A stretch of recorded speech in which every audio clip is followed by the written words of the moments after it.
there we go to my other pet peeve. I know. Yeah, right. I know. Right. Let me set it up. Okay, cool. Because you and I are in the exact same spot. Right. Because even with everything that happened, even with all that transpired, it was a 16-9 game with 1:51 to play as the Eagles faced 3rd and 8 in their own end of the field. One stop, Lions get the ball back, and they have a chance to drive down the field, score a touchdown, and probably go for 2 and not get it based on the approach to the entire evening. But they at least would have given us an exciting final play of the game. Right. Well, that wasn't to be, because on 3rd and 8, the ball was forced to A.J. Brown because we don't want to have any more Twitch stream comments. We don't want to have any more press conferences that go off the rails.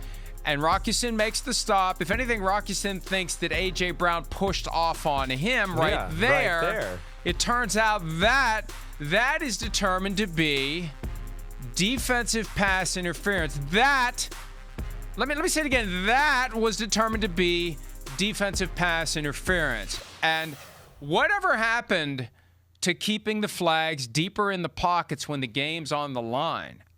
Now all of a sudden it's hair trigger when the game's on the line? That was bad. And I credit Chris Collinsworth because I assume that somebody from 345 Park Avenue is calling somebody from NBC today, if they didn't do it during the game, to complain that a broadcast partner's top analyst would dare to say that is an absolutely terrible call. But you know what, folks? It is an absolutely terrible call. We're not Baghdad Bob. We're here to tell the truth. And the worst thing that any broadcast partner could do would be so in the tank for the NFL that you lie to the audience when the audience can see exactly what that was. It was an absolutely terrible call. And I'll let you say whatever you want to say. Please understand, though, that we are back on NBCSN. Right. And even though we won't be on until 3 in the afternoon, they still don't have to put us on. And if you overdo it, they may not. Yeah, I mean, it's inexcusable, that penalty there in that moment. I mean, we could probably watch every pass of the game on both sides of the ball and go, there's more pass interference on these plays right here with somebody than that right there. That if you want to get technical, I mean, yes, Chris Collinsworth, thank you for being real and saying it like it is and not bowing to the NFL and the mafia that way, because that's ridiculous. If anything, that was offensive pass interference. And yes, it's shocking because in that moment, as we usually know, nothing's ever called. And now, of the least egregious pass interferences I've ever seen, that's the one that gets called on a big moment in a standalone game on a Sunday night? Yeah, that's freaking pitiful. I'm not joking. It's the worst year of reffing in the NFL history this year. There was so many bad calls everywhere in the league yesterday. It is troubling, and I'm not going to get off of it. They need full-time refs. It needs to be better. There is games being blown by referees not really seeing things and just seeing things out of the corner of their eye and thinking they saw something. And that right there, yeah, is pitiful. And I didn't tune in late in the game after a long drive to sit there and watch the referee dictate the game, which is just happening a little too much right now. And it's driving me crazy. Well, the entire process needs to be overhauled. I've been saying this for years, and I've kind of gotten off that horse a little bit because they are gradually incorporating more and more replay assist into the overall process. But that is flawed because we still see situations where a head coach has to throw a red flag when replay assist should have fixed it. It happened in the Bears-Vikings game yesterday. There was a ball that clearly was an incomplete pass, but the Bears rushed to the line of scrimmage, and the only way to short-circuit the Bears from eliminating the opportunity to overturn it was to throw a red flag. Well, where's replay assist? The whole idea is it's quick, it's expedient, it's efficient, and there isn't enough transparency. And this is where I really want to focus right now. Because, and this dovetails with what Chris Collinsworth said and whether or not someone from the league decided to call up someone from NBC today if they didn't already do it last night and complain. What we do after, and we, I mean everybody, the NFL, everybody involved in the presentation, the analysis, the discussion of the games, and specifically the NFL, and this is generally true for anything that you do. This is life advice from Uncle Mike right now. And this isn't a bit. This is true. Excuse me. Anytime you make a mistake, the best thing you can do is admit it. Admit it right away. Don't run from it. Don't hide from it. Don't try to explain why it wasn't a mistake.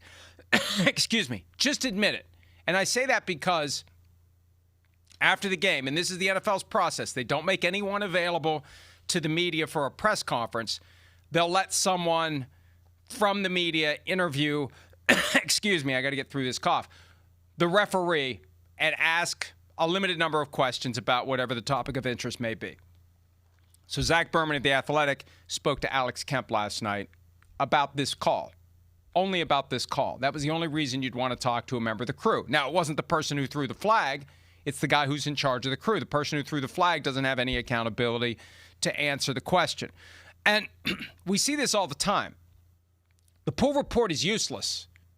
All the pool report is a restatement of the erroneous facts that resulted in the bad call. And I'll tell you exactly what Alex Kemp said. Why was there pass interference? Zach Berman asked. The official observed the receiver's arm getting grabbed and restricting him from going up to make the catch. So the ball was in the air.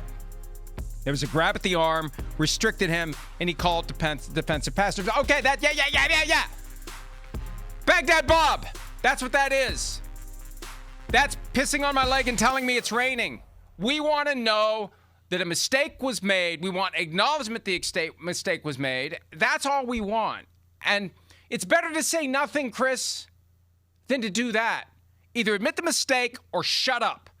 Don't put this bullcrap explanation out there that is calculated to make people say, oh, well, I guess it wasn't a terrible call. Oh, well, the official observed the receiver's arm getting grabbed and restricting him from going up to make the catch. So the ball was in the air, there was a grab at the arm, it restricted him, and he called defensive pass interference. Well, that does it for me. It wasn't an awful call. How dare you, Chris Collinsworth? What nerve you have to misstate the facts because there was pass interference. No. You know what they need to do? They need to have, after every weekend of games, they need to have a spokesperson for the league who holds a press conference virtually so any reporter can log in and ask the questions, and it needs to be open season. Ask about any call from the weekend, and you're going to get a straight and honest answer, including it was a bad call. That's what they need to do because it all fits into the whole gambling thing. And the more they run from transparency as it relates to their mistakes, the more you're going to have people say the fix is in. And that's exactly what they were concerned about back when they hated gambling.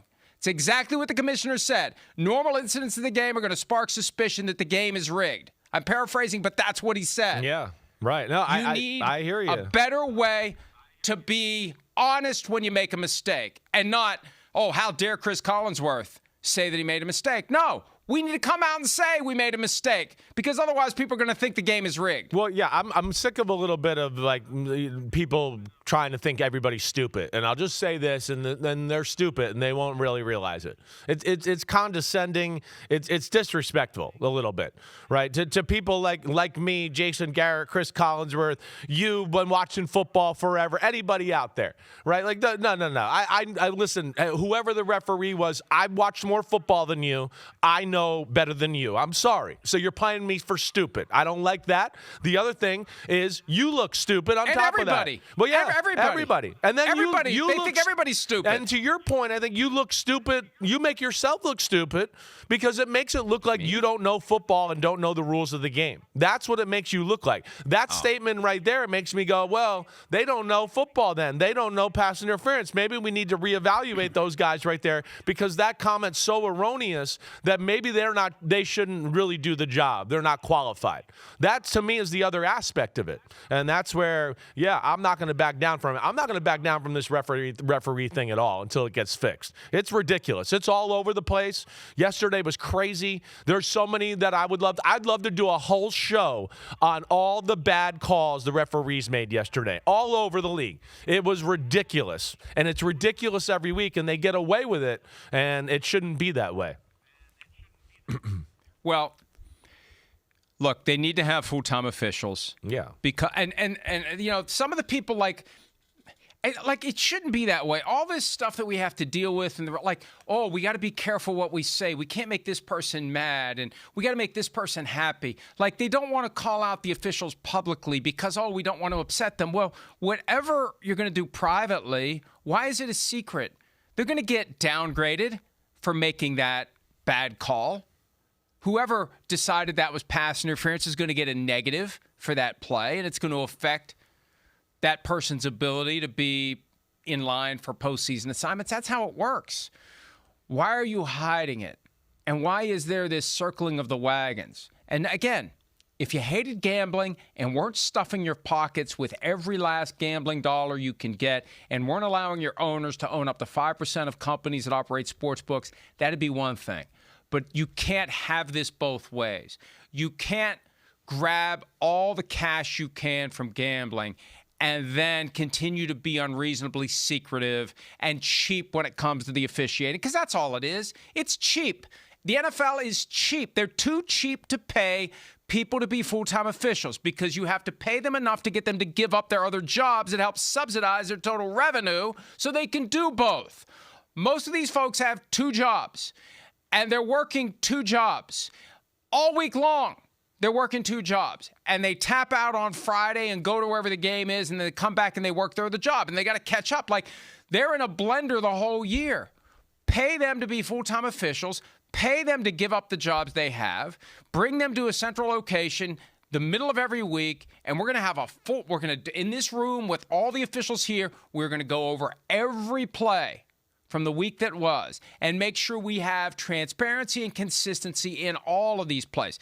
It is a no-brainer. But, Chris, it's the same group that told us in 2012, we can use replacement officials. They'll be just as good as the regular officials. And that was all bullcrap driven by cheapness. They don't want to spend $1 more than they have to. And they think they don't have to spend another $1 on the officiating function. Everybody else connected to the NFL, it's a full-time job. Everybody else, it's a full-time job, except for the arguably most important function, applying and enforcing the rules of the game. Yeah. It's ridiculous. Agreed. Ridiculous.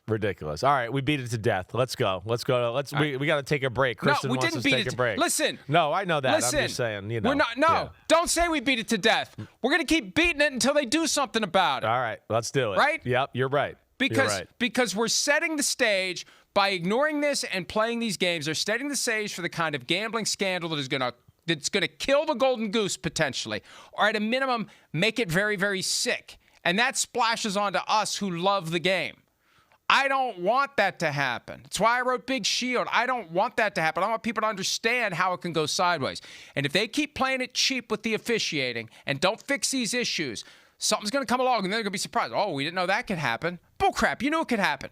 You just didn't want to because addressing the deeper problem was going to cost too much money. All right. Hi, it's Mike Florio. Thanks for watching PFT on YouTube. Hit subscribe for the latest news and analysis from Pro Football Talk.